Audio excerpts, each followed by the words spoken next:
اپنے اور اپنے خاندان کی پرورش کرتی ہے، انہوں نے آگے بڑھ کر اپنے قوم کی پرورش کے لیے قدم بڑھایا۔ میں اپنے دل کی گہرائیوں سے ان کو مبارکباد دیتا ہوں۔ آج سے تقریباً سال ڈیڑھ سال پہلے میں نے حاجی صاحب سے یہ بات کہی تھی کہ حاجی صاحب کام کرنا ہے تو آپ کو بچیوں کے لیے اسکول بنانا چاہیے، یہاں مخلوق تعلیم نہ ہو۔ ملک کے حالات جدھر چل رہے ہیں مسلمانوں کو اس سے سبق لینا چاہیے اور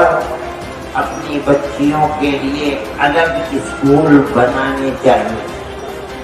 حاجی صاحب نے اس وقت میں میری اس بات کی تاکید فرمائی تھی۔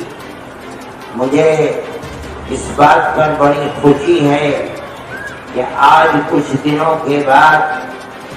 میں اس پروگرام میں شریک ہوں جہاں حاجی صاحب آج گویا کہ اس ادارے کی بنیاد رکھ رہے ہیں۔ جمعیت علماء ہند نے ملک کے موجودہ حالات کے اندر اور مخلوط تعلیم کے سلسلے میں جو صورت ہند نے اپنی ایک پالیسی بنائی ہے کہ ہم پورے ملک کے اندر جو دولت مند لوگ ہیں، چاہے وہ ہندو ہیں چاہے مسلمان ہیں، ہم ان سے یہ کہیں کہ وہ اپنی بچیوں کے لیے ملی جلی لڑکوں کے ساتھ تعلیم سے ہٹ کر بچیوں کے لیے الگ اور بچوں کے لیے الگ مستقل درسگاہیں اور اسکول بنائیں۔ ہماری یہ ایک تحریک ہے اور ہم یہ سمجھ رہے ہیں کہ ملک کے موجودہ حالات کے اندر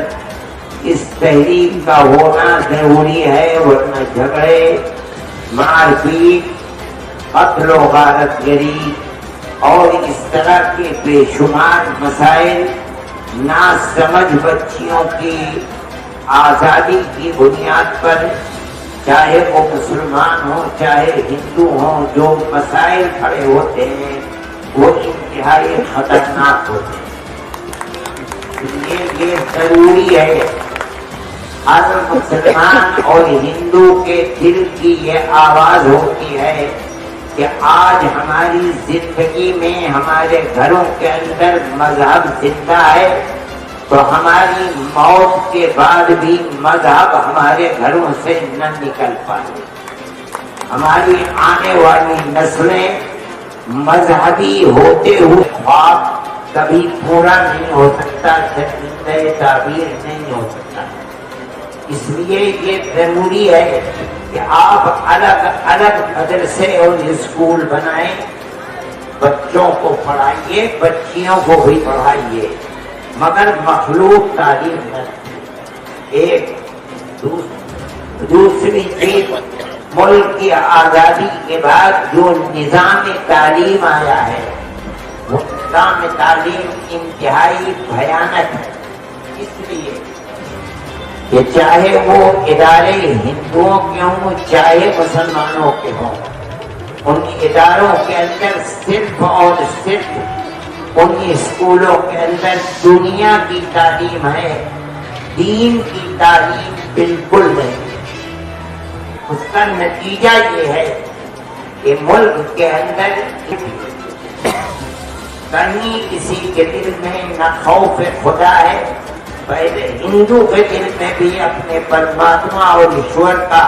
خوف رہتا تھا، وہ یہ سوچتا تھا کہ میں دوسری زندگی میں مجھے حساب دینا ہے۔ آج نہ اس کے دل میں ہے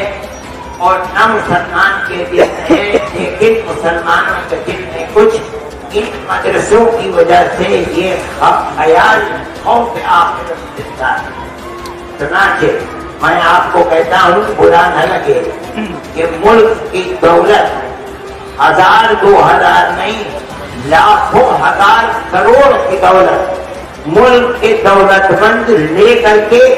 دنیا کے بینکوں سے نکال کر کے جو جنتا کی جیب سے نکلا ہوا پیسہ تھا بھاگ گئے۔ 1000 2000 ایک آدمی 50 ہزار کروڑ کی دولت لے کر کے کوئی کینیڈا بھاگ گیا، برطانیہ بھاگ گیا، یورپ کے دوسرے ملکوں میں بھاگ گئے اور ہندوستان کچھ بھی نہ کر سکا، مسلمان نہیں گیا ایک بھی۔ اس لیے کہ ان کے دل کے اندر کسی نہ کسی درجے میں یہ خوف تھا، ہم جو کچھ آج کر رہے ہیں کل ہمیں اس کا جواب دینا ہے۔ لیکن اگر اسکولوں کے اندر، کالجوں کے اندر، یونیورسٹیوں کے اندر ہندو مذہب ہی کی کچھ روشنی ہوتی تو میں سمجھتا ہوں کہ یہ آزادی کے دنیا کی جیب کاٹ کر کے کروڑوں روپیہ، ہزاروں کروڑ روپیہ لے کر بھاگ جانے کی چیز پیدا نہ ہو۔ میں یہ کہتا ہوں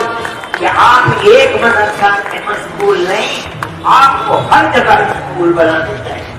لڑکوں کے الگ، لڑکیوں کے الگ، لیکن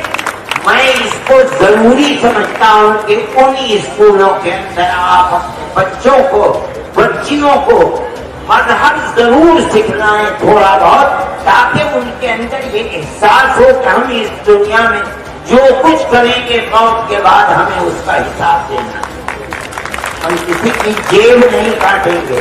ہم کسی کو تکلیف نہیں پہنچائیں گے، ہم کسی کی امانت میں خیانت نہیں کریں گے۔ اگر یہ چیز نہیں ہوگی تو وہ بہترین اسکول کی تعلیم حاصل کرنے والا بن سکتا ہے، ڈاکٹر بن سکتا ہے، انجینئر بن سکتا ہے، پروفیسر بن سکتا ہے، ایڈوکیٹ بن سکتا ہے، لیکن اس کے دل میں خوف آخرت نہیں ہوگا، وہ اپنی قوم کے لیے اچھے کام نہیں کرے۔ میں حاجی صاحب قبلہ سے اللہ ان کی عمر میں برکت عطا فرمائے، میں یہ کہتا ہوں کہ بنائیے، مگر آپ دن میں آدھا ہی گھنٹہ صحیح،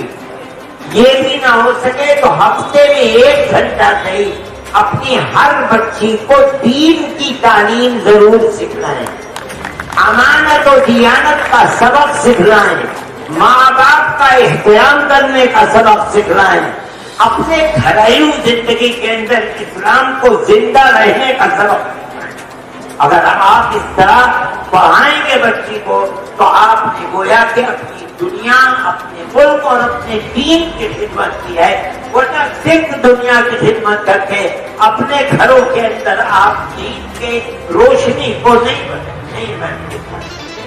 میں یہ سمجھتا ہوں بات یہاں یہ بھی آ رہی ہے کہ ہم یہاں سے آگے بڑھ کر کے یونیورسٹی بنائیں گے، بعض لوگ جذباتی ہیں، یونیورسٹی بنانے کی بات کرتے ہیں۔ میں تو حاجی صاحب سے کہوں گا کہ آپ بچیوں کے اسکول بنائیے، کالج بنائیے، انٹر کالج بنائیے، ڈگری کالج بنائیے، بس یونیورسٹیاں نہ بنائیے۔ میں کہتا ہوں 2 مسلمانوں نے یونیورسٹی بنائی تھی یوپی کے اندر، رامپور کے اندر بنی تھی اور سہارنپور کے اندر بنائی تھی اقبال نے۔ اقبال وہ آدمی ہے جو دستخط نہیں کر سکتا جاہل، لیکن ایک کام کیا اس نے، سینکڑوں نہیں میں سمجھتا ہوں ہزار، یہ کہ ان لوگوں نے جو ان کے پاس سیاسی اعتبار سے یا کاروباری اعتبار سے دولت تھی، جس کو دنیا اپنا مکان بنانے کے لیے، اپنی اولاد کو آگے بڑھانے کے لیے خرچ کرتی ہے، ان لوگوں نے قوم کے فکر نہیں بنائے، لیکن تلخ تجربہ ہوا، دونوں خاندان برباد کر دیے گئے۔ میں کہتا ہوں کہ بابا کالج بنا لو، یونیورسٹی کے چکر مت کرو، موجودہ حالات جو ملک کے ہیں اس کے اندر آپ اگر بچوں کی تعلیم کے لیے کوئی بہت بڑا کام کریں گے تو پھر اب پرستی کی یہ تاریخ ایسی ہے کہ وہ کسی کو زندہ نہیں رہنے دے گی۔ اور میں دلیل پیش کرتا ہوں مجھے لوگوں نے، انہوں نے کوئی دنیا کے اندر ملاقات نہیں کیا تھا، لیکن ان کا صرف قصور یہ تھا کہ انہوں نے اپنے قوم کی تعلیم کے لیے بہت زیادہ آگے بڑھ کر کام کیا، پھر اب پرست نگاہوں نے اسے قبول نہیں کیا۔ ایک دوسری بات یہ کہ بار بار یہ بات آتی ہے، بچی آتی ہے اسے آپ کی برادری کی نہیں ہے اسے پڑھائیے، کوئی ہندو بچی آتی ہے اسے اپنے معیار تعلیم کو اتنا اونچا بنائیے اور ایسے بہترین پڑھانے والے لائیے کہ اور ان کا ہر فرد یہ سمجھے کہ مجھے اپنی بچی کو وہاں بھیجنا چاہیے جہاں ماں باپ کے احترام کی بھی تعلیم ہوتی ہے، اڑوس پڑوس کے لوگوں کے لیے احترام اور اکرام کرنے کی بھی تعلیم ہوتی ہے، اور اس کے ساتھ ساتھ دنیا کی بھی بہترین تعلیم ہوتی ہے، تب آپ کا ادارہ آگے بڑھے۔ یہ دعا ہے کہ اللہ حاجی صاحب کی عمر میں برکت عطا فرمائے اور اس راستے کے اوپر، اس خط کے اوپر آپ چلائیں کہ دنیا کی تعلیم کے ساتھ آپ، میں نہیں کہتا ہوں کہ آپ انہیں قرآن و حدیث پڑھائیے، میں یہ کہتا ہوں کہ صرف بنیادی وہ تعلیم جس سے بچہ یہ محسوس کرے کہ اس کا مذہب اسے سکھاتا کیا ہے۔ وہ اگر ہندو ہے تو ہندو مذہب میں کیا سکھ رہا ہے، وہ اگر مسلمان ہے تو مسلمان مذہب نے کیا سکھایا ہے، تاکہ وہ جب اپنے گھر کو آزاد کرے تو وہ گھر مذہب سے آزاد نہ ہو، صرف یہی نہ ہو کہ وہ بہت بڑا انجینئر بچہ بنے، یہ بنے وہ بنے، سب کچھ بنے، لیکن مسلمان رہے، سچا ہندو رہے، اس طرح وہ اپنی زندگی کو گزارے۔ میں انہی الفاظ کے ساتھ حاجی صاحب کا، حاجی صاحب کے معاونین کا، مددگار لوگوں کا جو اس اجتماع میں شریک ہوئے سب کا شکریہ ادا کرتا ہوں۔ اللہ تعالی ترقیات سے نوازے، شرور و فتن سے